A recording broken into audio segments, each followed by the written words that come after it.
Esto es lo que le llama Cascade Caverns. Allá viene Moni, mira. Está muy bonito, muy pacífico.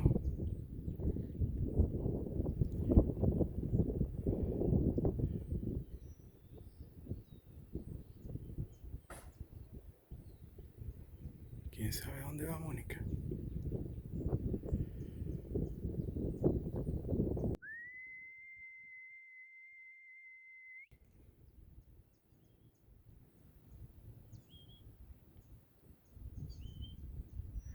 Ahí viene. Viene para acá.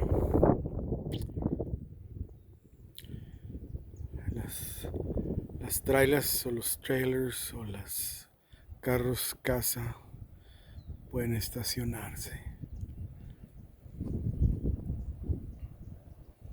Uy, hay bastante espacio todavía. No sé si dejen acampar con casita o no.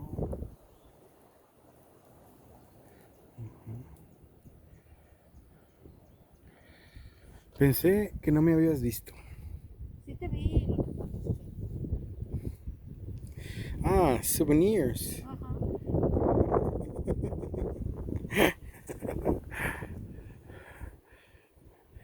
Al ratito a las 12 va a empezar el tour adentro de las cavernas. No sé si dejen filmar o no.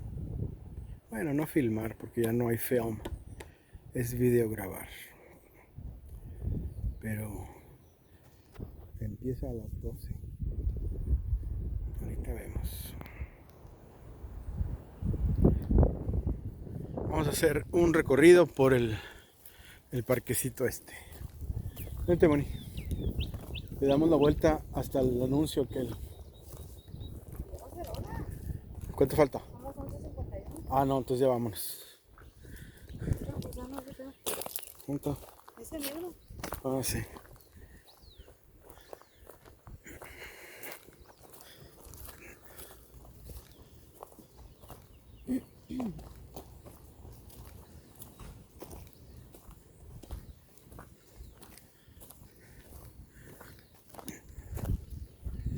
Uy, qué rápido se pasó el tiempo. ¿Será que cuántos años? Pues dijo que faltando 5 o 10 para las Sí, ya 12. se puede sentar allá. Sí. Yo no veo a la muchachita. Yo ni la vi, ni le vi la cara ni nada. Pues yo la vi chaparrita, no sé si sea muchachita o no. Pues aquí vamos a esperarnos. Cuando la veamos salir, entonces caminamos para allá.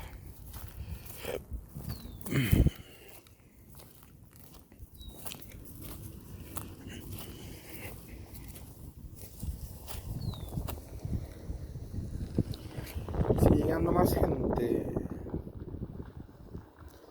a lo mejor les toca en el mismo tour. A lo mejor. Si no es que ya se llenó el número. Oye, ahí en la salida Mm. tienen bastantes paraguas, como que a veces les llueve y les da paraguas a la gente y como quieras en el tour. No, dicen que adentro gotea el agua, cae. Ah, sí. Sobre todo cuando es época de lluvia, se filtra el agua. Ah, pues a lo mejor vas a sacar Por eso recomendaban que llevara uno chamarra, sí, cachucha y tenis que no sean resbalosos. Ah.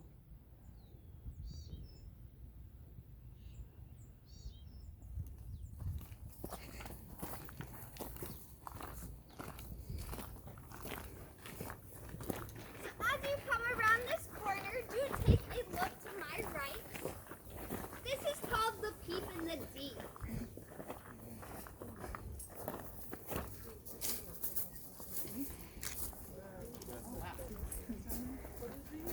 So since our cavern did open to the public in the 30s, we have had a lot of different modifications on how to get down into the cavern. During that time, this hole right here was the initial entrance. That hook on the tree right across the way would get connected to Alfred Gray's pickup truck, then connected to a 55-gallon bucket, and each patron would have to single will ride in that bucket down this 65-foot hole. Wow. It was alongside this pole, and once we do get to the entrance of the cavern, you will be able to see what kind of voyage that would have been. So do watch your step, and right around this corner is actually one of those old buckets that we used. It was well before ocean existed. We used to ride down on that. Isn't that cool?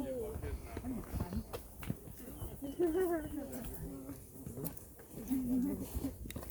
It's like something Mark has to do with that.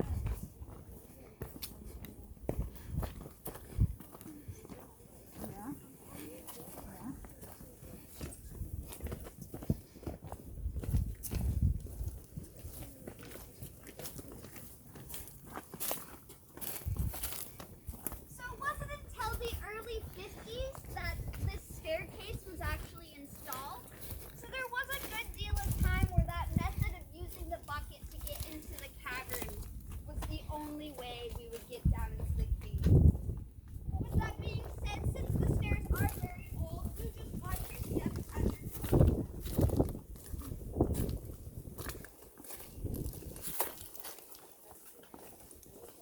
It is called the Civilo Creek. It's responsible for the formation of our cavern as well as the destruction. So we do get floods every 3 to 5 years, and we are the lowest point in our county. So anytime that happens, all of the water ends up pooling in this area here. That is also a big reason that you can see so much plant life in just this little area, as well as all of the plant debris. So do take your time coming down the stairs. I will let you know that these top 2 stairs are the most slanted, so just be very careful. The railing is on the right. And the reason that they are in this area is because the floodwaters brought the spores of those plants here.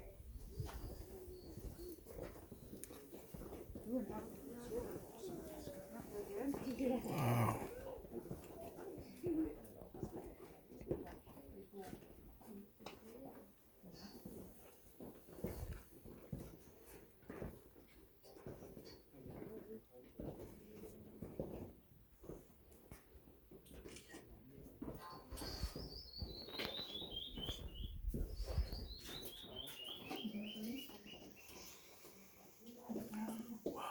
So by now, everyone's probably noticed that temperature change.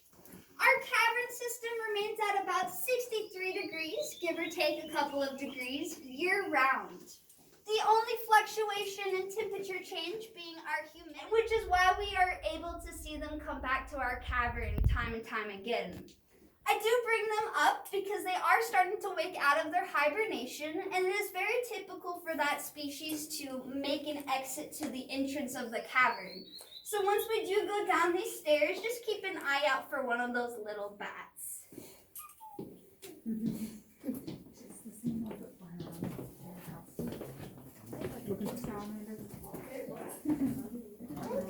So right in front of you as you walk down the stairs, you will be able to see one of those bats. Remember what she said about the Yes. And we have one in that back corner as well. And you can see there's another one right at the very end there. Might be a good photo experience.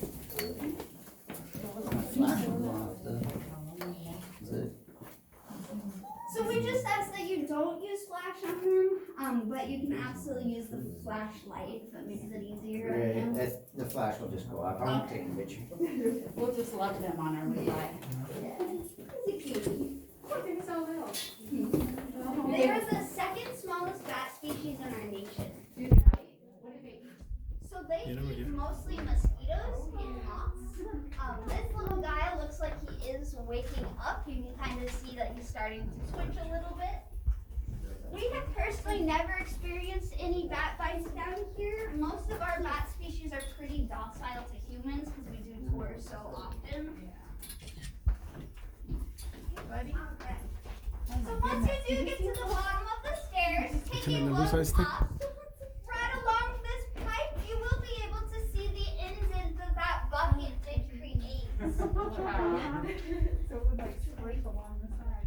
Yes. Doesn't sound like a very Do watch your step as you enter into the cavern. Watch your head as well.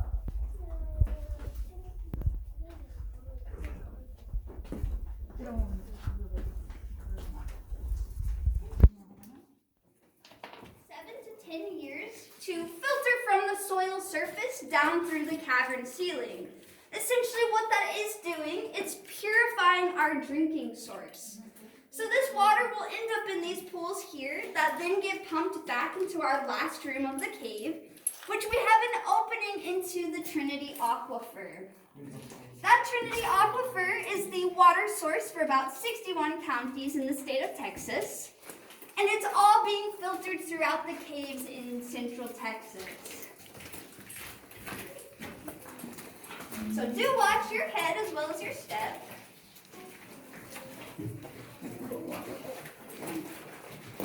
Now, keeping theme with water, about 260 million years ago, the state of Texas was actually submerged underwater.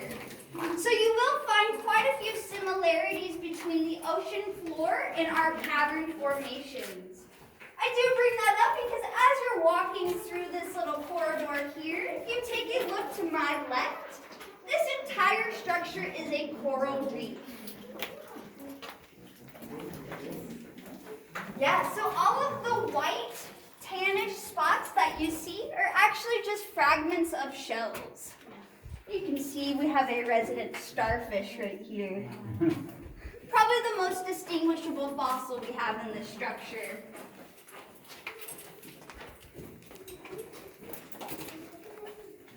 Now, if you take a look up at this giant crack here, we're actually underneath a fault line.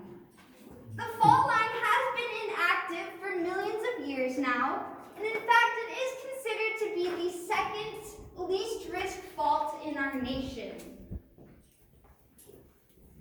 It does range from Del Rio to Dallas, which is about a 7-hour drive, and all along this fault, you will be able to find quite a few more caves. So do watch your step coming down, as well as the lights in the walkway we're about to take. So do watch your step coming through here.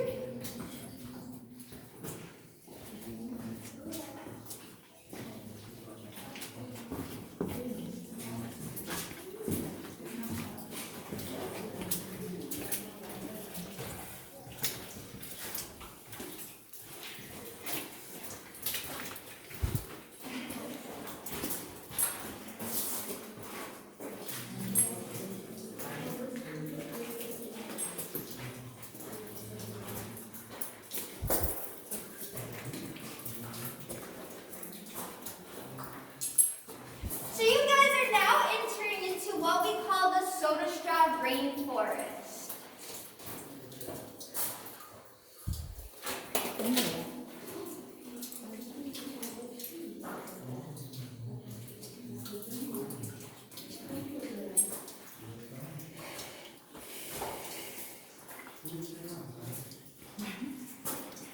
You definitely will get a drop on your head in here. We do call those cave kisses. They are extremely lucky, as it does take about 7 to 10 years for that drop to hit your head. Alright. So this is the most active room in our entire cave tour today, as well as this formation right above your heads is probably the most abundant in our cavern. Typically, you think of stalactites or stalagmites being inside of caves. And while this isn't a stalactite, if it ever had the opportunity to get much larger than it is, it would form into a stalactite like this guy right here. But essentially, these guys are called soda straws because they are hollow tubes, and they are extremely fragile. The way that they are created is water mixes with that mineral calcite. The water pushes the calcite through the tube, and the calcite ends up making a ring on the formation. So welcome to what we call Storm Canyon. It's a very apt name, as it does completely describe how these holes came to be.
Esta mona, de la cachucha blanca.